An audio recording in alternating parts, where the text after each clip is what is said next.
My name is Ben Wooten. I own Classic 4x4 LLC. I have been a Land Rover driving instructor for 18 years now.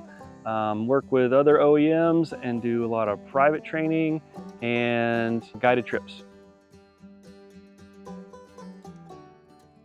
Reliability is a huge one for me. My motto is don't walk home. So it has to be a vehicle that's going to get me back out of there.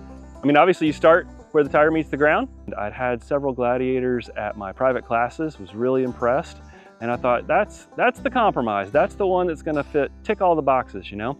Modifications, I mean, for me, being off-road all the time, a winch is pretty essential. Fortunately, this one came with this bumper and winch. I didn't have to add this on there. First thing I did was put some tires with some sidewall on there. Moderate lift, just enough to squeeze the big tire on there, but not so much to make it top heavy.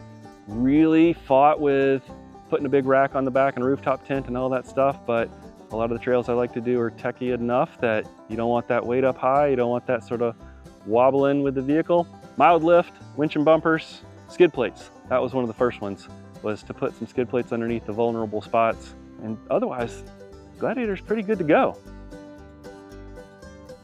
This is a temperate rainforest. We have a lot of wet clay throughout the year. A mud terrain tire is kind of the ideal for just off-road, but let's face it, everybody has to drive their vehicle to the trail and drive it home. That sort of mixed heavy all-terrain, not quite a mud terrain tire, seems to be the ideal thing.